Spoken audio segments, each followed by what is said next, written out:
Hey there, folks. Greg Shepard here, S&A Financial Services. In today's video, we're going to talk about that 10-year TPA paid out over 9 years.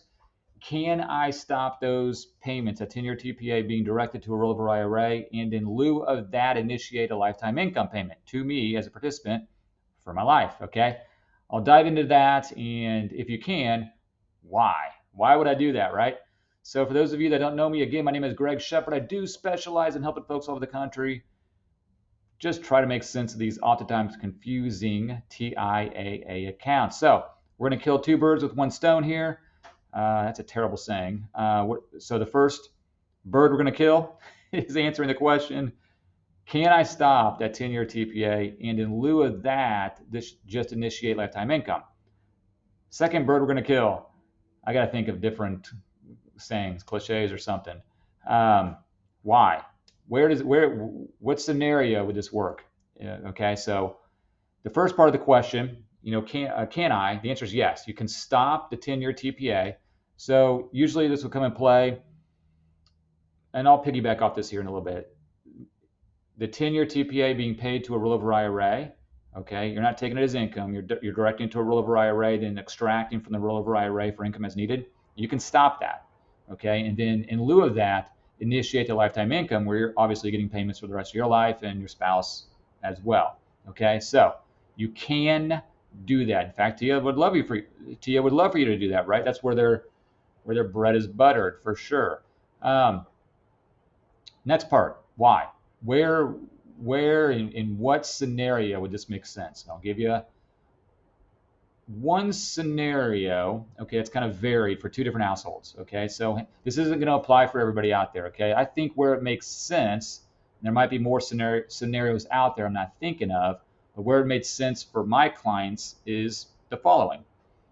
Two different households. Okay, household A, he was on the precipice of retirement like next year. Had an old employer contract, RA contract, traditional, inside RA contract, not interested in lifetime income. So we initiated a 10-year TPA being paid to a rollover IRA. Okay, it takes 9 years. This person was 60, 68, 69, let's call him 70 years old. Okay, household B. Okay, then I'll come to the solution and result. Household B, similar, just retired. Okay, so separated from service from current employer, RA contract, was not interested in lifetime income. So we did the 10-year TPA, money's being directed to a rollover IRA, and then they were going to extract from the rollover IRA for income as needed when they deemed that appropriate.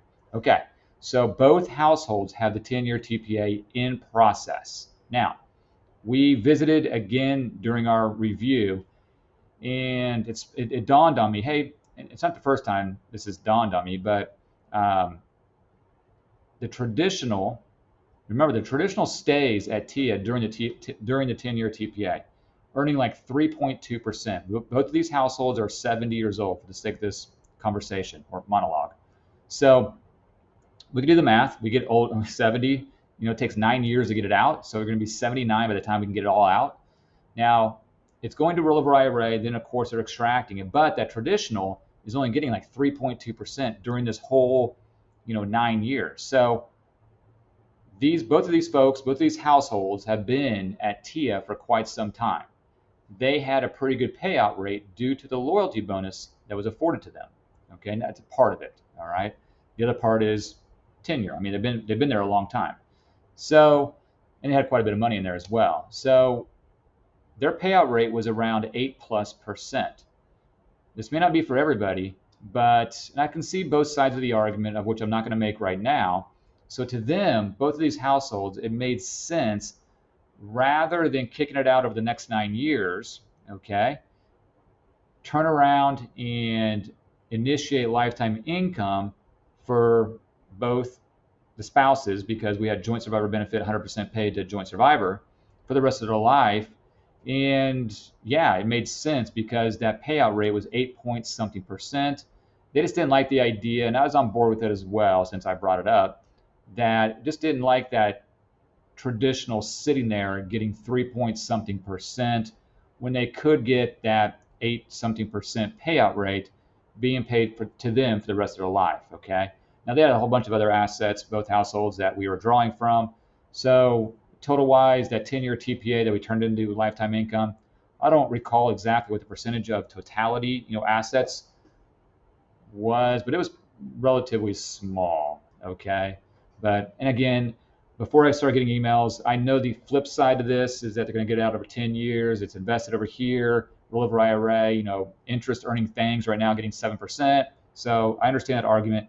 This just made sense for this household. So if you are right at retirement or retired, basically if you're around 70 years old, I'm just kind of a arbitrary number, it takes a while. It takes 9 years to get that 10-year TPA out. Do we want to wait until we're 78, 79, 80 years old to get the 100% of that money out? Or do we want to initiate lifetime income if we have a good payout rate? Okay, that's for you to determine.